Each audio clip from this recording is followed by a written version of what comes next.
Staying home alone on a Friday, flat on the floor looking back. Oh no. Berbagai peristiwa unik, menarik, hingga tragedi terjadi selama sepekan ini. Rangkaian peristiwa tersebut kami rangkum dalam segmen On This Week malam ini.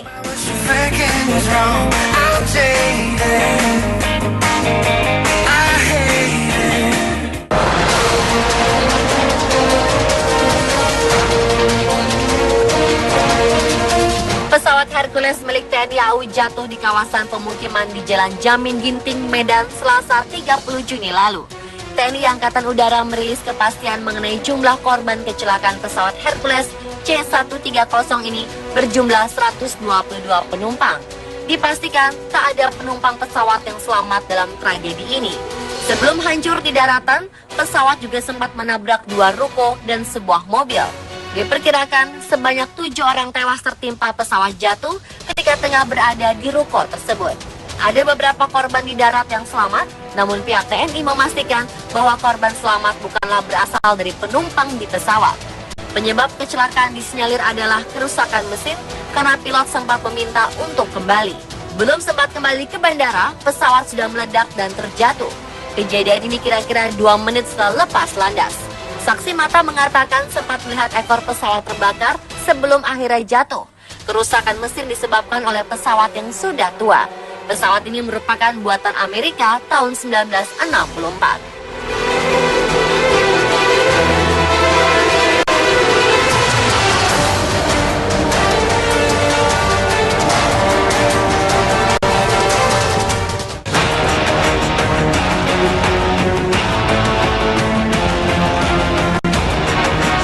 Seorang pria di Vietnam ketahuan membiarkan anjingnya mengendarai motor di ibu kota Hanoi. Anjing itu terlihat memegang kemudi sepeda motor dan majikannya duduk di belakang, layaknya dibonceng. Polisi pun mengecam pria dengan anjingnya itu dan menyebut dia ceroboh. Polisi pun menyebutkan kalau aksi itu pantas dikecam dan diganjar hukuman.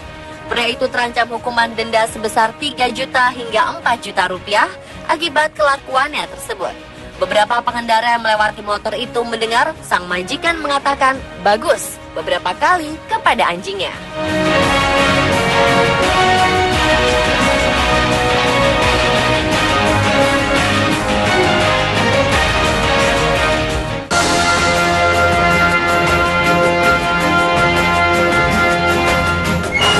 Ini salah satu kasus kematian paling menggegerkan ilmuwan Inggris. Sempat diduga tewas akibat sakit jantung, beberapa pakar yang disewa pemerintah kota Cornwall, Inggris menemukan kesimpulan final mengenai tewasnya Emily Tanterington.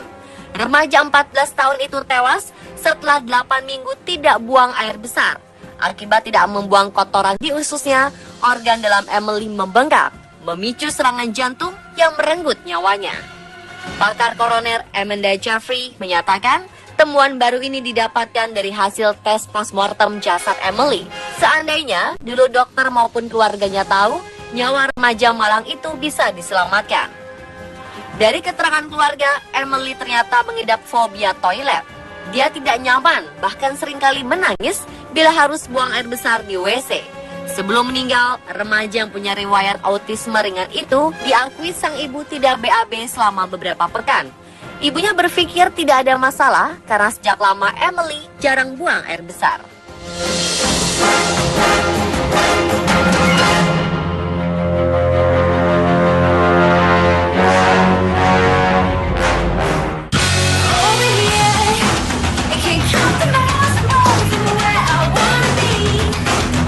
Seorang wanita paruh baya asal Cina menjadi bahan cemoohan netizen usai fotonya menjemur pakaian dalam di pagar teralis Disneyland Hong Kong menjadi viral.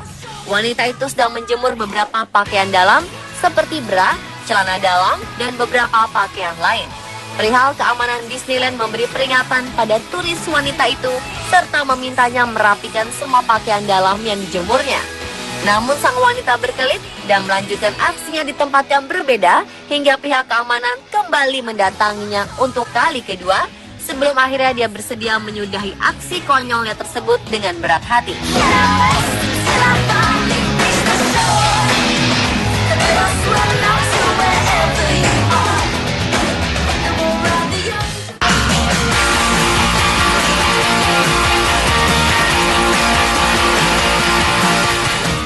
wanita Rusia berumur 23 tahun mempunyai bentuk badan kekar yang sangat tidak lazim untuk wanita seusianya.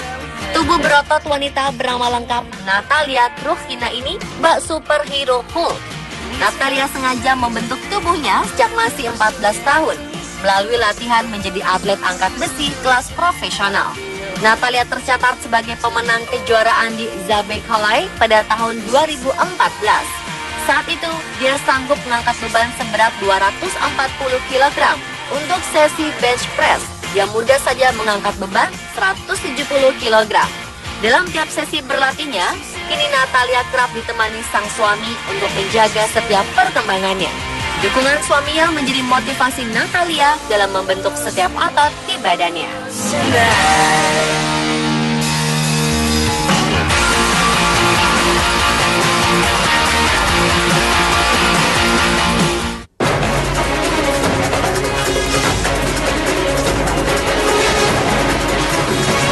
Terlihat sisa bangkai seekor hewan laut misterius mirip lumba-lumba yang terdampar di pesisir pantai di dekat bandara Salskreds di Pulau Sakhalin, Rusia akhir Juni lalu.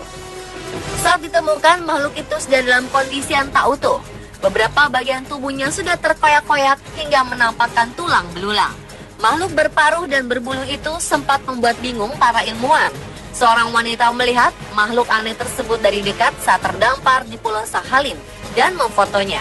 Foto hewan misterius ini sempat membuat heboh media sosial Rusia. Masih diteliti sebenarnya spesies atau makhluk apakah hewan tersebut dan bagaimana ini bisa sampai ke pesisir pantai.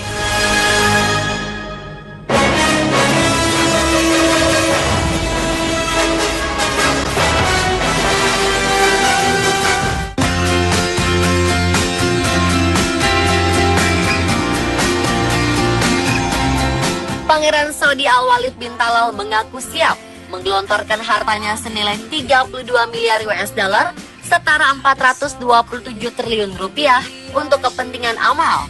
Dana sebesar itu akan dia salurkan ke Yayasan Filantropi Al-Walid yang dia pimpin sendiri. Pangeran Walid terinspirasi pada sikap orang terkaya sedunia Bill Gates.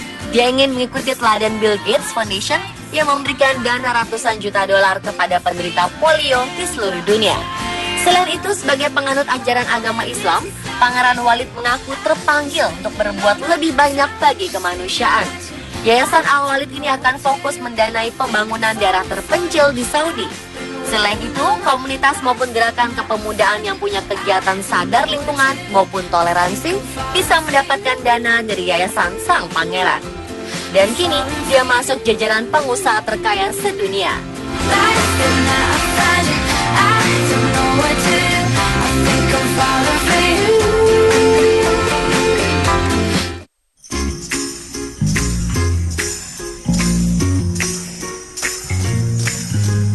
Kemampuan finansial tampaknya tidak menjadi ukuran kebesaran hati seorang manusia. Kondisi ini tercermin dari pribadi pasangan suami istri Joko Mulyanto dan Tati Musyarofa yang tinggal di Jakarta. Bekerja sebagai supir, Joko mampu menampung hingga 27 anak yatim dan terlantar di rumahnya. Salah satunya menderita cerebral palsy. Joko dan Tati menjadi orang tua bagi 27 generasi muda penerus bangsa. Jumlah ini diakui terus bertambah, lantaran banyak juga anak-anak kurang mampu yang sering datang ke tempatnya meski tak menginap.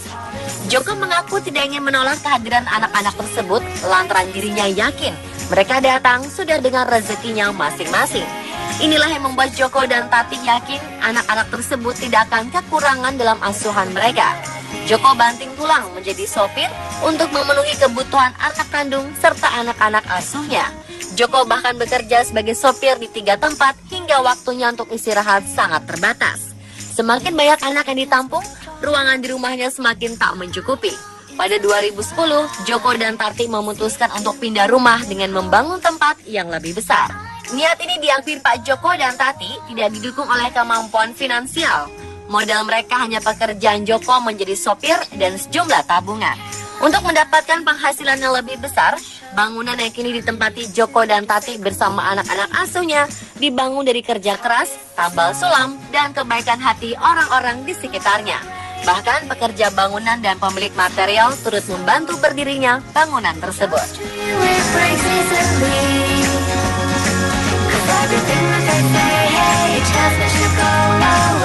Jatuhlah On This Week versi On The Spot. Everything that I need tells me to stay.